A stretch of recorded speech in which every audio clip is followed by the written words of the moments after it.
بسم اللہ الرحمن الرحیم۔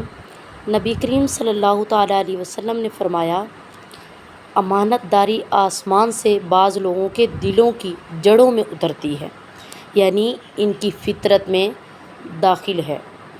اور قرآن مجید نازل ہوا تو انہوں نے قرآن مجید کا مطلب سمجھا اور سنت کا علم حاصل کیا تو قرآن و حدیث دونوں سے اس ایمانداری کو جو فطرتی تھی پوری قوت مل گئی۔ حضرت عبداللہ بن مسعود رضی اللہ تعالیٰ عنہ سے روایت ہے، انہوں نے کہا، سب سے اچھی بات کتاب اللہ ہے اور سب سے اچھا طریقہ محمد صلی اللہ تعالیٰ علیہ وسلم کا طریقہ ہے، اور سب سے بری نئی بات یعنی بدعت پیدا کرنا ہے دین میں نئی بات، اور بلا شبہ جس کا تم سے وعدہ کیا جاتا ہے وہ آ کر رہے گی اور تم پر پروردگار سے بچ کر کہیں نہیں جا سکتے۔ نبی کریم صلی اللہ تعالیٰ علیہ وسلم نے فرمایا، میری اور جس دعوت کے ساتھ مجھے اللہ تعالیٰ نے بھیجا ہے اس کی مثال ایک ایسے شخص جیسی ہے جو کسی قوم کے پاس آئے اور کہے کہ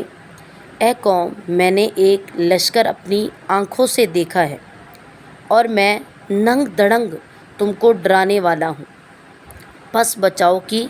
صورت کرو۔ تو اس قوم کے ایک گروہ نے بات مان لی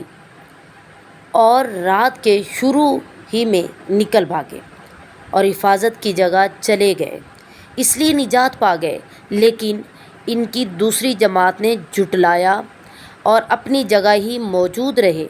پھر صبح سویرے ہی دشمن کے لشکر نے انہیں آ لیا اور انہیں مارا اور ان کو برباد کر دیا۔ تو یہ مثال اس کی جو میری اطاعت کرے اور جو دعوت میں لایا ہوں اس کی پیروی کرے، اور اس کی مثال جو میری نافرمانی کرے اور جو حق میں لے کر آیا ہوں اسے جھٹلائے۔ نبی کریم صلی اللہ تعالیٰ علیہ وسلم نے فرمایا، جب تک میں تم سے یکسو رہوں تم بھی مجھے چھوڑ دو اور سوالات وغیرہ نہ کرو، کیونکہ تم سے پہلے کی امتیں اپنے غیر ضروری سوال اور انبیاء کے سامنے اختلاف کی وجہ سے تباہ ہو گئیں۔ پس جب تمہیں کسی چیز سے روکوں تو تم بھی اس سے پرہیز کرو، اور جب میں تمہیں کسی بات کا حکم دوں تو بجا لاؤ جس حد تک تم میں طاقت ہو۔ نبی کریم صلی اللہ تعالیٰ علیہ وسلم نے فرمایا، سب سے بڑا مجرم وہ مسلمان ہے جس نے کسی ایسی چیز کے متعلق پوچھا جو حرام نہیں تھی، لیکن